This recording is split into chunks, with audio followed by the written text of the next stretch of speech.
Hello बच्चों। तो कल हमने लैंगिक जनन को स्टार्ट किया था। ठीक है। तो आज हम लैंगिक जनन को आगे स्टार्ट करेंगे। ठीक है। आगे कल लैंगिक जनन की कुछ बेसिक्स हमने समझे थे और उसमें मैंने कुछ अवस्थाएं बताई थी आपको, जैसे किशोर अवस्था, जनन अवस्था और वृद्धावस्था। ठीक है। आज हम पढ़ेंगे कि लैंगिक जनन की कुछ घटनाएं। ठीक है, कि लैंगिक जनन में कौन कौन सी घटनाएं होती हैं, लैंगिक जनन की कुछ घटनाएं। Events in sex some events in sexual reproduction, कि सेक्सुअल रिप्रोडक्शन में कौन कौन से इवेंट्स होते हैं। ठीक है। थोड़ा इसको देख लेते हैं, उसके बाद इसके इवेंट्स के बारे में बात करेंगे कि परिपक्वता अवस्था प्राप्त करने के पश्चात सभी लैंगिक जनन करने वाले जीव कुछ घटनाएं एवं प्रक्रियाएं प्रदर्शित करते हैं जिनमें महत्वपूर्ण मूलभूत समानता होती है। ठीक है। देखो इस लाइन का मतलब क्या है, कि पहले हम इसको समझते हैं। इस लाइन का कहने का मतलब है कि कोई भी जीव हो, वो दिखने में कैसे भी हो भाई, हर एक जीव की बात करें हम, कि वो चाहे दिखने में कैसे भी हो, लेकिन उसमें एक मूलभूत समानता होती है। वो है लैंगिक जनन, सेक्सुअल रिप्रोडक्शन। कि हर एक जीव, चाहे वो मॉर्फोलॉजिकली, फिजियोलॉजिकली, एनाटॉमिकली जैसा भी है दिखने में, ठीक है, आकार में, लेकिन उसमें एक समानता देखने को मिलेगी कि उसमें सेक्सुअल रिप्रोडक्शन होगा। ठीक है। और सेक्सुअल रिप्रोडक्शन में बच्चों हम कह सकते हैं कि एक मूलभूत समानता ये होगी कि गैमेट फॉर्मेशन, हर एक जीव में जो सेक्सुअल रिप्रोडक्शन करने की क्षमता रखता है उसमें क्या होगा, गैमेट फॉर्मेशन होगा। ये एक मूलभूत समानता है, चाहे वो एनिमल होगा चाहे वो प्लांट होगा। तो ये इस लाइन का मतलब है। ठीक है। यद्यपि लैंगिक जनन से कुछ संबंध जीवों में एकदम भिन्नता होती है, यद्यपि विस्तृत एवं जटिलता के, यानी कि कहने का मतलब है कि जो लैंगिक जनन होता है ये विस्तृत और जटिल होने के बावजूद भी क्या होता है, लैंगिक जनन में कुछ घटनाएं जो होती हैं वो नियमित और एक क्रम का अनुपालन करती है, और यही घटनाएं हमने आज पढ़नी है। ठीक है ना। लैंगिक जनन, भले ही इसमें जो जनन अंग है उनमें संरचनाएं अलग अलग हो सकती हैं, इसमें जटिलता भी देखी जाती है, लेकिन लैंगिक जनन की जो घटनाएं हैं वो नियमित क्रम का अनुपालन करती हैं, यानी कि नियमित ढंग से होती हैं। ठीक है। तो आज हम पढ़ेंगे लैंगिक जनन की कुछ घटनाएं। तो देखिए बच्चों, थोड़ा सा विस्तृत रूप से समझाने से पहले आप इसकी एक आउटलाइन देख लो थोड़ा सा। ठीक है। थोड़ा आउटलाइन समझते हैं हम।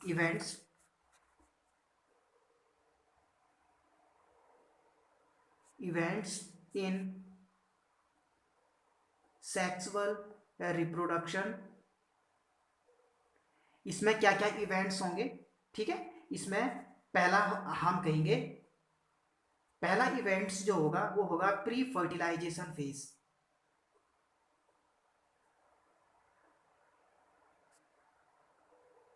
ठीक है। जो प्री फर्टिलाइजेशन फेज होता है उसमें होता है गैमेट फॉर्मेशन,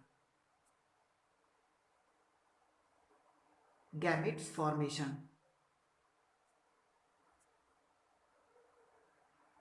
ठीक है।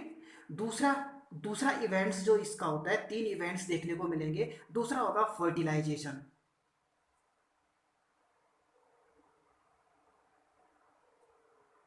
फर्टिलाइजेशन फेज या फर्टिलाइजेशन इवेंट्स। इसमें क्या होगा, गैमेट्स के बीच फ्यूजन होगा, गैमेट्स फ्यूजन। ठीक है। और जो तीसरा स्टेज होगा इसका, उसको कहेंगे हम पोस्ट फर्टिलाइजेशन फेज। अभी मैं हिंदी में बताता हूं इसका। पोस्ट फर्टिलाइजेशन फेज या इवेंट, इसमें क्या होगा, पोस्ट फर्टिलाइजेशन फेज में परिवर्तन देखने को मिलेगा हमें, जैसे कि इसमें जाइगोट बनेगा, उसके बाद एम्ब्रियो बनेगा, ऐसी बहुत सारी घटनाएं या बहुत सारे परिवर्तन हमें देखने को मिलेगा जिसके बाद जीव का निर्माण होता है। ठीक है। तो सेक्सुअल रिप्रोडक्शन के इवेंट्स बताए मैंने। एक है निषेचन पूर्व अवस्था, दूसरा है निषेचन, और तीसरा है निषेचन के पश्य की अवस्था। तो सबसे पहले निषेचन के पहले की जो अवस्था है प्री फर्टिलाइजेशन फेज, उसमें युग्मकों का निर्माण होगा। उसके बाद जो निषेचन होगा, निषेचन में युग्मकों का आपस में संलयन होगा, युग्मित होंगे, संयुग्मन होगा। ठीक है। और तीसरा जो घटना है इसकी पोस्ट फर्टिलाइजेशन फेज, उसमें जाइगोट बनेंगे, एम्ब्रियो बनेंगे, और ऐसे ही हमें बाकी परिवर्तन देखने को मिलेंगे जो हम आगे डिटेल में पढ़ेंगे। ये इसकी आउटलाइन देख लो, इसमें क्या क्या होने वाला है। ठीक है, गैमेट फॉर्मेशन के साथ इसमें गैमेट ट्रांसफर भी होता है, आगे देखते हैं। ठीक है, तो ये सुविधा के लिए क्रमबद्ध घटनाओं को 3 विभिन्न अवस्थाओं में हमने बांटा है। जो लैंगिक जनन की जो घटनाएं हैं, 3 विभिन्न अवस्थाएं कौन है? निषेचन पूर्व की अवस्था, निषेचन और निषेचन निषेचन पश्चात, ये 3 अवस्थाओं में हमने इसको क्या किया है? विभक्त किया है। ठीक है, एक निषेचन पूर्व, एक निषेचन और एक निषेचन पश्चात अवस्था। निषेचन पूर्व को ही मैंने प्री फर्टिलाइजेशन फेज बोला, निषेचन को फर्टिलाइजेशन और निषेचन पश्चात को पोस्ट फर्टिलाइजेशन। अब हम इन तीनों का आगे स्टडी करेंगे। ठीक है, इसके बाद आता है प्री फर्टिलाइजेशन फेज। जैसे मैंने बोला निषेचन पूर्व अवस्था, जैसे कि मैंने आपको पहले बताया था कि जो प्री फर्टिलाइजेशन फेज या निषेचन पूर्व घटना जो होती है, प्री फर्टिलाइजेशन फेज या इवेंट्स, जो भी बोलो भाई, कोई फर्क नहीं पड़ता है। प्री फर्टिलाइजेशन इवेंट्स, निषेचन पूर्व घटना है। इसमें क्या होता है? गैमेट का फॉर्मेशन होता है। इसके अंतर्गत युग्मकों के संयोजन से पूर्व की सारी घटनाएं सम्मिलित होती है। यानी कि जो युग्मक बनते हैं, जो गैमेट बनते हैं, उनसे पहले की जो अवस्था होती है, उस अवस्था को, सॉरी, जो गैमेट होते हैं, मेल और फीमेल जो गैमेट होते हैं, उनके बीच युग्मन जो होता है, तो युग्मन युग्मन या संयोजन से पूर्व की जो घटना होती है, ठीक है, उसे हम कहते हैं प्री फर्टिलाइजेशन इवेंट्स। और इसमें 2 प्रमुख घटनाएं होती हैं भाई। ठीक है, प्री फर्टिलाइजेशन में एक होता है युग्मक जनन, गैमेटोजेनेसिस। ठीक है, गैमेट फॉर्मेशन होगा, गैमेटोजेनेसिस यानी कि गैमेट फॉर्मेशन। ठीक है, और दूसरा होगा युग्मक हस्तांतरण, गैमेट ट्रांसफर। ठीक है, तो प्री फर्टिलाइजेशन फेज में एक बार युग्मक बनेंगे और उसके बाद युग्मकों का क्या होगा? हस्तांतरण होगा। तो सबसे पहले हम समझेंगे गैमेटोजेनेसिस क्या होता है। ठीक है, तो गैमेटोजेनेसिस बच्चों, युग्मक नर युग्मक जनन यानी कि गैमेटोजेनेसिस नर तथा मादा 2 प्रकार के युग्मकों की गठन प्रक्रिया को प्रदर्शित करता है। ठीक है, यानी कि इसमें क्या फॉर्मेशन ऑफ गैमेटोजेनेसिस यानी कि फॉर्मेशन ऑफ गैमेट्स, गैमेट्स का बनना, युग्मकों का बनना। ठीक है, युग्मक एक प्रकार से अगुणित कोशिकाएं होती हैं। देखो, जो युग्मक होते हैं भाई, वो क्या होते हैं? अगुणित होते हैं, यानी कि हैप्लॉइड होते हैं। हमेशा याद रखिएगा, युग्मक हैप्लॉइड होते हैं, चाहे वो नर युग्मक हो चाहे मादा युग्मक हो, गैमेट हैप्लॉइड होते हैं। कुछ शैवालों में 2 युग्मक देखने में एक समान दिखाई देते हैं। इस कारण यह समयुग्मकी या होमोगैमेट्स या आइसोगैमेट्स भी हम कहते हैं। कल भी मैंने इस पे थोड़ा बात की थी, आपको समझाया था। ठीक है, होमोगैमेट्स और आइसोगैमेट्स के बारे में। जैसे कि क्लेडोफोरा, एक अभी मैं इसका एग्जांपल बताऊंगा आगे। क्लेडोफोरा एक शैवाल होती है जैसे, तो उसमें क्या होता है? दोनों युग्मक, ये कह रहा है कि युग्मक एक प्रकार से अगुणित कोशिकाएं हैं। कुछ शैवालों में 2 युग्मक देखने में समान होते हैं, यानी कि अगर नर और मादा 2 युग्मक दोनों देखने में एक समान है, यानी कि मॉर्फोलॉजिकली और फिजियोलॉजिकली दोनों एक समान है, हम आइडेंटिफाई नहीं कर पा रहे हैं, हम पहचान नहीं पा रहे हैं इसमें कौन नर युग्मक है, कौन मादा युग्मक है, तो ऐसे युग्मकों को हम कहेंगे समयुग्मकी या होमोगैमेट्स या आइसोगैमेट्स। जैसे कि क्लेडोफोरा में होता है। ठीक है, आगे क्लेडोफोरा में होता है इस तरह से, कल भी मैंने बताया था आपको। इस तरह से ये देखने में बिल्कुल समान होंगे, पता ही नहीं चलेगा हमें। ठीक है, लेकिन एक नर होगा एक मादा होगा। ठीक है, आगे देखते हैं। क्योंकि हाँ, यहाँ पे जैसे लिखा भी है, क्योंकि इनकी एक रूपता के कारण हम इन्हें नर और मादा युग्मकों के रूप में श्रेणीबद्ध नहीं कर सकते। यानी कि हम नहीं कह सकते हैं कि कौन नर युग्मक है कौन मादा युग्मक है, क्योंकि दोनों क्या होते हैं? देखने में एक समान होते हैं। ठीक है, आगे देखिए। हालांकि अधिकतर लैंगिक प्रजनन जीवों द्वारा आकारिकी रूप से स्पष्ट 2 प्रकार के होते हैं। अधिकतर देखो, अधिकतर जो जीव होते हैं वो आइसोगैमेट्स तो होते हैं, लेकिन ज्यादातर जीव ऐसे होते हैं जो हेटेरोगैमेट्स होते हैं भाई, विषम युग्मकी। मतलब उसमें जो युग्मक होते हैं दोनों अलग अलग प्रकार, अलग देखने में, संरचना में, मॉर्फोलॉजिकली फिजियोलॉजिकली क्या होते हैं? अलग अलग होते हैं। ठीक है, विषम युग्मकी मतलब हेटेरोगैमेट्स, हेटेरोगैमेट्स। ये गैमेट्स क्या होंगे? एक युग्म, एक छोटा होगा तो एक बड़ा होगा। ठीक है, हेट्रोगैमिट्स, या हम इसको क्या कह सकते हैं, एन आइसोगैमिट्स भी कह सकते हैं। एन आइसोगैमिट्स यानी कि दो युग्मक हैं, एक जो मादा युग्मक होगा वो बड़ा होगा और जो नर युग्मक होगा वो क्या होगा, छोटा होगा। ठीक है, और इसको हम कहेंगे हेट्रोगैमिट्स। ठीक है, जैसे कि हमको ये देखने को मिलता है, अभी आगे देखेंगे हम, फ्यूकस सवाल में देखने को मिलता है हेट्रोगैमिट्स। ठीक है, इसके बाद इस प्रकार के जीवों में जो हेट्रोगैमिट्स होते हैं या एन आइसोगैमिट्स होते हैं, ठीक है, ये इसमें इस प्रकार के जीवों में नर युग्मक यानी कि मेल गैमेट को एंथ्रोजॉइड्स या स्पर्म कहते हैं, जबकि मादा युग्मक फीमेल गैमेट्स को एग या ओवम कहते हैं। ठीक है भाई, समझे? जैसे कि हम यहाँ पर देखिए, एंथ्रो यहाँ पर कह रहे हैं ना, बेसिकली देखो टेक्निकली होता है क्या बच्चों, जो पुमणो एंथ्रोजॉइड्स होता है ये प्लांट के लिए यूज होता है, यूज इन प्लांट्स। अगर प्लांट्स में जो मेल गैमेट होगा, जो नर युग्मक वो होगा, उसको हम एंथ्रोजॉइड्स बोलेंगे। ठीक है, यानी कि पुमणो। और in animal, use in animal यानी कि एनिमल जो प्राणी होते हैं, प्राणियों में हम क्या करेंगे, शुक्राणु शब्द का यूज करेंगे नर युग्मक के लिए। ठीक है, ध्यान से सुनिए मैं क्या कह रहा हूं। ठीक है, जो पादप होते हैं, पादपों में नर युग्मक को एंथ्रोजॉइड्स कहते हैं और प्राणियों में नर युग्मक को स्पर्म कहते हैं, जबकि मादा युग्मक फीमेल गैमेट्स को अंड या डिंब कहते हैं, ओवम। हमने इसमें पढ़ा है ओवम, जैसे कि प्लांट्स के लिए हम ओवम कह सकते हैं।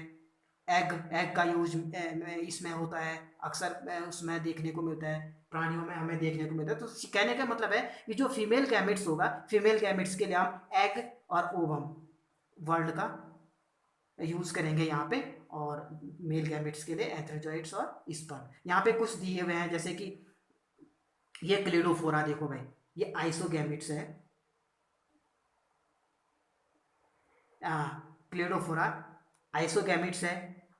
क्लेडोफोरा एक शैवाल है। फ्यूकस, फ्यूकस शैवाल, ये देखो हेट्रोगैमेट्स है भाई, फ्यूकस शैवाल। देखो ये बड़ा है, ये नर, ये नर है, जो ये छोटा जो होता है वो मेल होता है, और जो बड़ा होता है वो फीमेल होता है। हेट्रोगैमेट्स में अलग अलग, मतलब हम देख के ही पता लगा सकते हैं कि कौन नर है कौन मादा है, कौन मादा, कौन मेल गैमेट है कौन फीमेल गैमेट है हेट्रोगैमेट्स में। ठीक है, तो इसको एंथ्रोजॉइड्स कहते हैं, ये हेट्रोगैमेट्स है। जैसे कि आपको स्क्रीन पर अभी एक इसके डायग्राम देखने को मिल रहा होगा जो आपकी बुक में दिया हुआ है।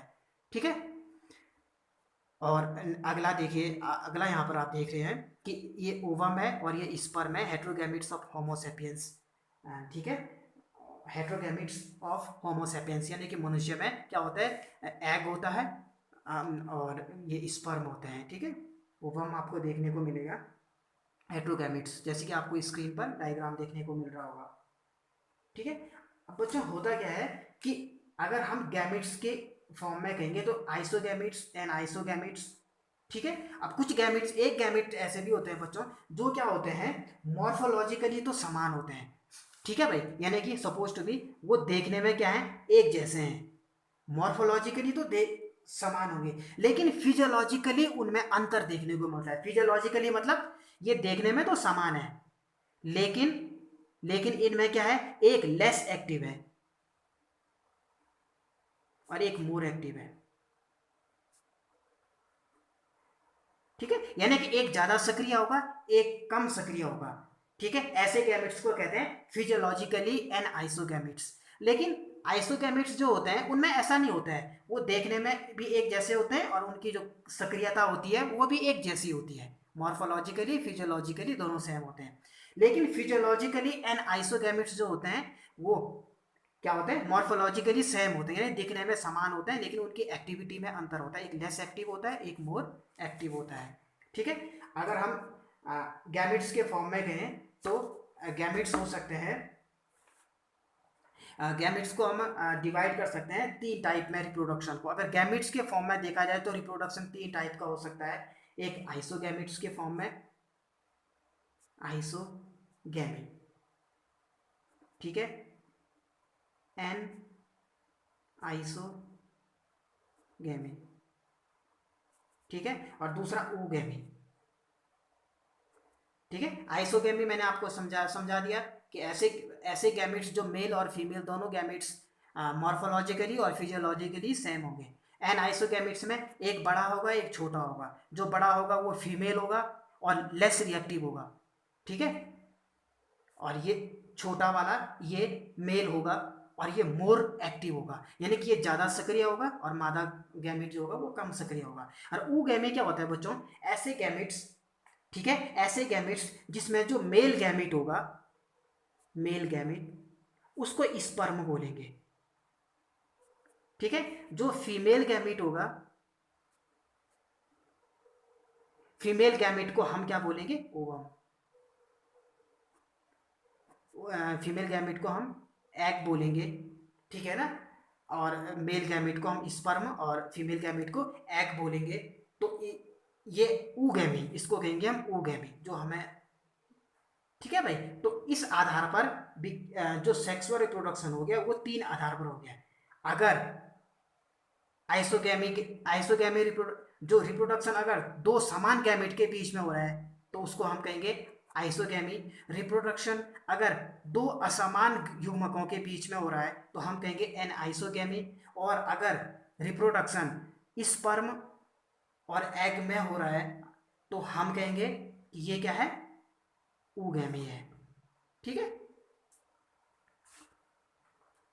आगे देखिए। अब आता है सेक्सुअलिटी इन ऑर्गेनिज्म, जीवों में लैंगिकता। ठीक है, लैंगिक जनन के दौरान दो विभिन्न, ठीक है भाई, लैंगिक जनन के दौरान 2 विभिन्न समष्टियों के युग्मकों में युग्मन होता है, परंतु यह सदा के लिए सत्य नहीं है। आप यहां पर इस लाइन का मतलब समझिए आप। ठीक है, लैंगिक जनन के दौरान 2 विभिन्न समष्टियों के युग्मकों में युग्मन होता है, परंतु यह सदा के लिए सत्य नहीं है। यानी कि यह कहना चाह रहा है कि जो लैंगिक जनन होता है वो 2 समष्टियों के बीच में होता है। ठीक है, ये बात है, लेकिन ये हमेशा सत्य नहीं है। कभी कभी क्या होता है कि एक ही जीव में, कभी कभी क्या होता है कि एक ही जीव में मेल और फीमेल गैमेट विद्यमान होते हैं, उसमें 2 भिन्न भिन्न समष्टियों की जरूरत नहीं पड़ती है। एक ही जीव में मेल गैमेट भी होगा फीमेल गैमेट भी होगा, लेकिन अधिकतर जीवों में क्या देखने को मिलता है हमें कि भिन्न भिन्न समष्टियों में हमें लैंगिक जनन के लिए युग्मक देखने को मिलते हैं। ठीक है, इसीलिए ये कह रहा है कि परंतु यह सदा सत्य नहीं होता, क्योंकि कभी कभी क्या हो जाता है कि एक ही जीव के अंदर मेल गैमेट भी और फीमेल गैमेट भी विद्यमान रहता है। आगे देखिए, आगे इसी लाइन को वो एक्सप्लेन करके बता रहा है भाई। ठीक है, आपकी एनसीईआरटी बुक जो है उसकी लाइन है ये। जैसे पादपों में नर तथा मादा संरचनाएं पाई जाती हैं, पादपों, जैसे पादपों में नर तथा मादा संरचनाएं पाई जाती हैं, परंतु जब एक ही पादप में दोनों नर तथा मादा संरचनाएं पाई जाती हैं उन्हें क्या कहते हैं, बाइसेक्सुअल। देखो, ऐसे पादपों में क्या नर और मादा दोनों संरचनाएं पाई जाती हैं, लेकिन क्या होता है बच्चों, जब मेल प्लस फीमेल दोनों संरचनाएं क्या होंगी, एक ही जीव में होंगी, एक ही जीव के अंदर होंगी ये, तो इसे हम कहेंगे बाई सेक्सुअल। ठीक है, द्विलिंगी जीव, जब नर और मादा संरचनाएं दोनों एक ही जीव के अंदर होंगी तो द्विलिंगी बाइसेक्सुअल। अथवा जब विभिन्न पादपों में होगी तो उसको कहेंगे एक लिंगी, यानी कि यूनिसेक्सुअल। जब नर और मादा संरचनाएं ये दोनों अलग अलग जीवों में होंगी तो उसको हम एक लिंगी कहेंगे, एक लिंगी यानी कि यूनिसेक्सुअल। ठीक है ना, और एक ही जीव में होंगी तो बाइसेक्सुअल, द्विलिंगी।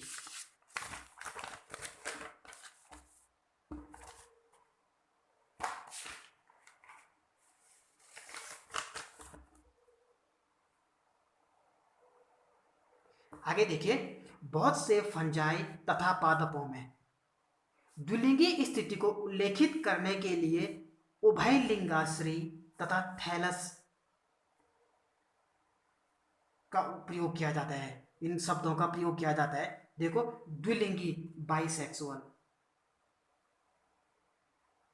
बहुत से फंजाई या पादप जो होते हैं उसमें क्या होता है, द्विलिंगी स्थिति, जो द्विलिंगी, माना कि अगर पादप द्विलिंगी है तो उसको उल्लेखित करने के लिए हम क्या कहते, किन शब्दों का प्रयोग करते हैं? उभय, ये क्या है? उभय लिंगाश्रयी है। बाइसेक्सुअल यानी कि ये उभय लिंगाश्रयी है, या हम कहते हैं समथैलस है, होमोथैलिक है।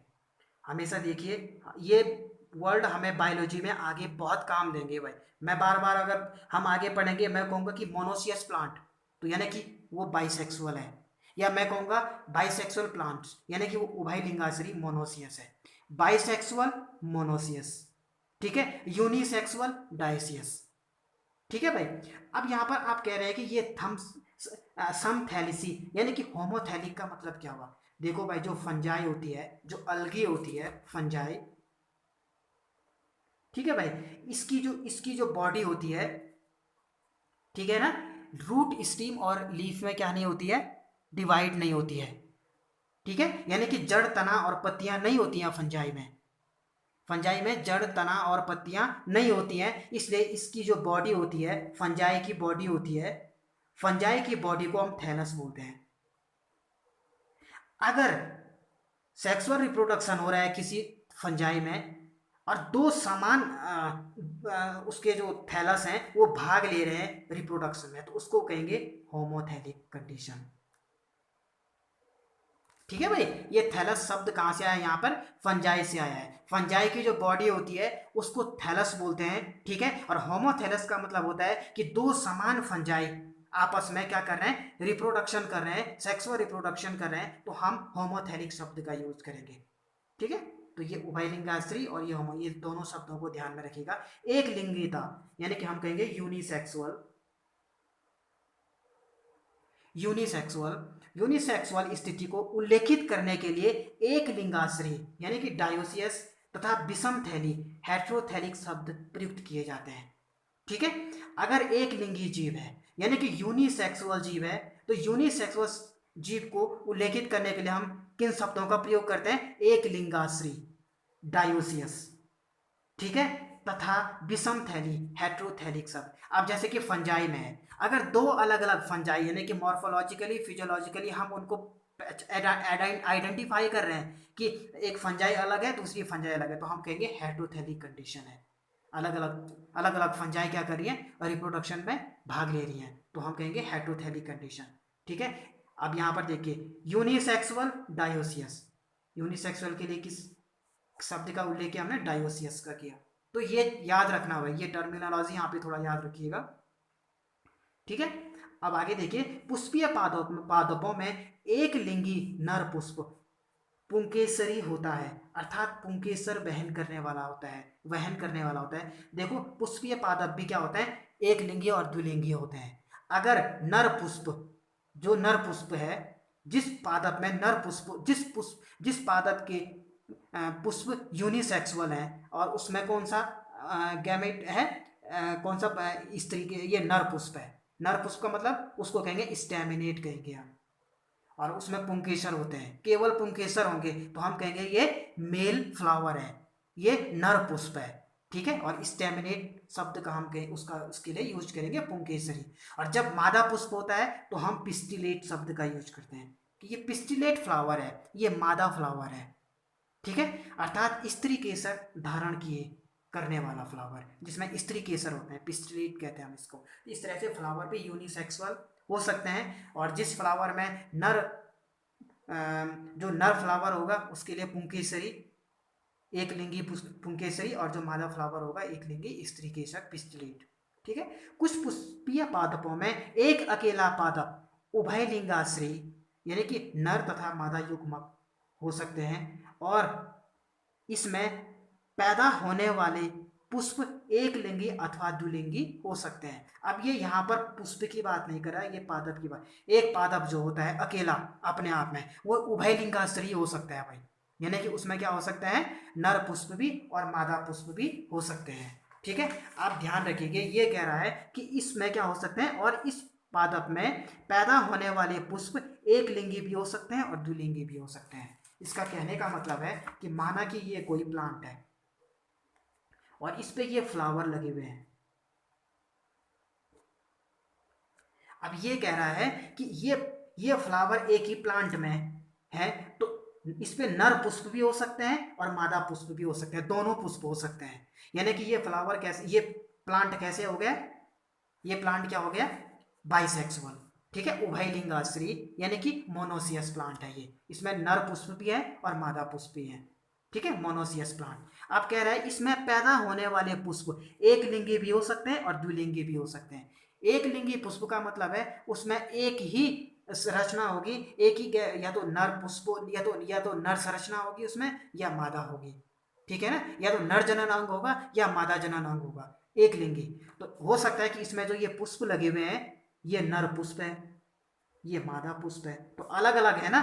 तो हम कह सकते हैं कि इसमें लगने वाले जो पुष्प हैं वो एक लिंगी भी हो सकते हैं, और हो सकता है कि इसमें जो ये पुष्प लगे हुए हैं वो क्या हो, द्विलिंगी हो, यानी कि एक ही पुष्प के अंदर नर जनन अंग भी हो और मादा जनन अंग भी हो, तो हम कहेंगे ये द्विलिंगी पुष्प।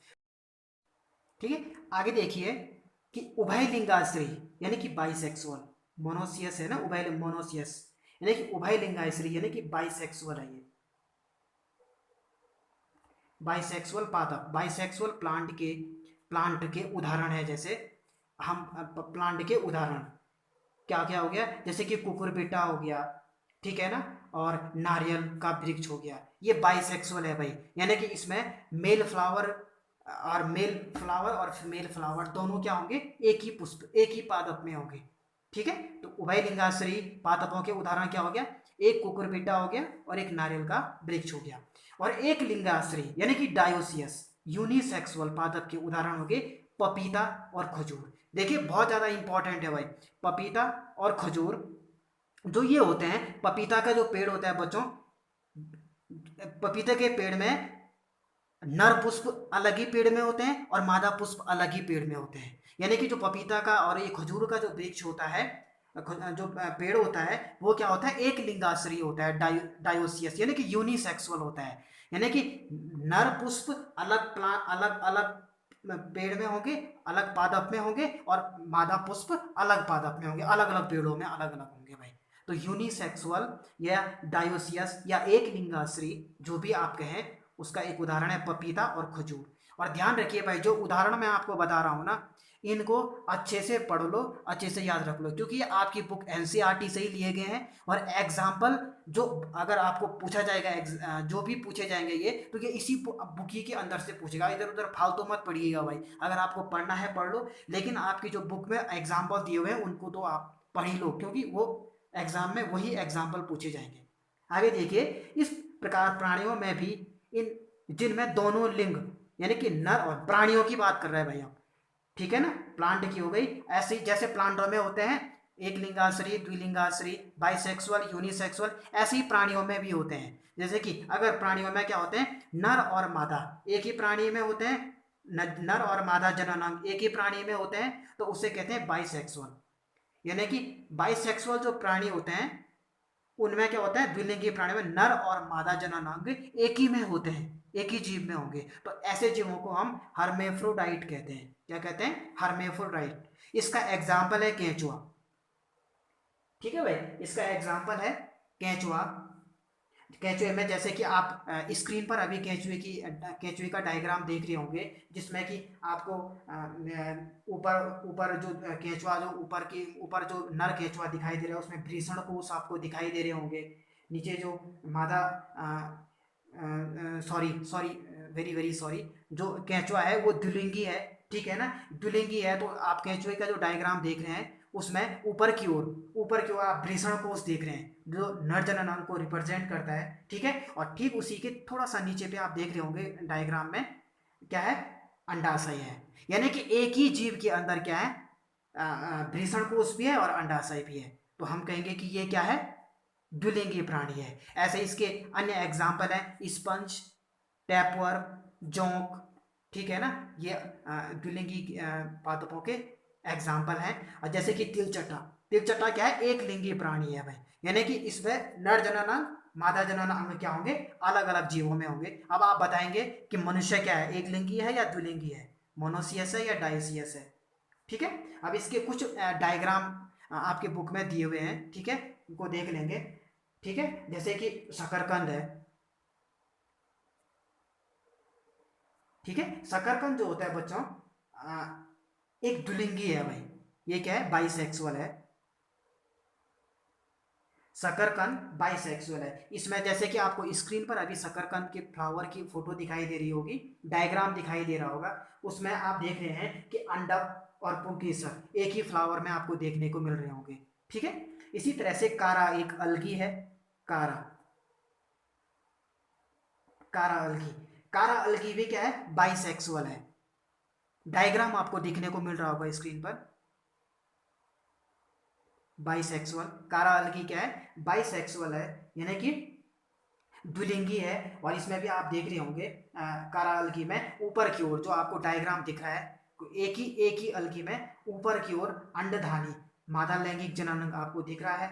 ठीक है, और नीचे ठीक उसी के नीचे आपको दिख रहा है क्या, पुधानी दिख रही है, मादा पुधानी दिख रही है, नर जननांग। ठीक है, ऊपर मादा जननांग दिख रहा है और नीचे नर जननांग पुधानी आपको देखने को मिल रही होगी। इसके अलावा अगला एग्जाम्पल आता है मार्केंसिया। ये याद रखिएगा भाई, ये बहुत ज्यादा इंपॉर्टेंट है। तो जो मार्केंसिया होते हैं बच्चों, ठीक है, मार्केंसिया एक लिंगी है। कैसा है, यूनि सेक्सुअल। आपको डायग्राम देखने को मिल रहा होगा भाई अभी स्क्रीन पर मार्केंसिया का।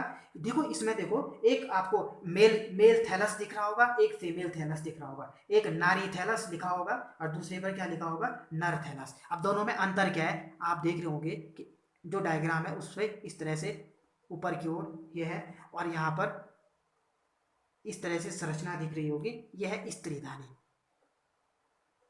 ठीक है, फ्लावर देख रहे होंगे आप, ये मैं सिर्फ आपको इसकी पहचान बता रहा हूँ, कैसे आप पहचानोगे। यहाँ पर लिखा होगा नारी थैलस, और जो पुधानी होगी उसमें ये इस तरह से फ्लावर देख रहे, ये सिर्फ ऐसे होगा थोड़ा सा, तो ये पुधानी है। तो अलग अलग है, ठीक है ना। मार्केंसिया यूनिसेक्सुअल है, उसमें मेल मेल थैलस और फीमेल थैलस अलग अलग है। नर नर थैलस और मादा थैलस आपको क्या मिलेगा, अलग अलग मिलेगा। ठीक है, ऐसे ही ठीक है भाई, जैसे ही तिल चट्टा है, कॉकरोच है, तो कॉकरोच भी क्या होता है, नर और मादा उसमें क्या होते हैं, अलग अलग होते हैं वृषण। ठीक है, तो आज हमने इसके अंदर पढ़ा गैमेटोजेनेसिस। ठीक है, events of sexual reproduction, gametogenesis. कल हम ट्रांसफर ऑफ गैमेट्स पढ़ेंगे। ठीक है, पढ़ाई करते रहिए, ऑल द बेस्ट।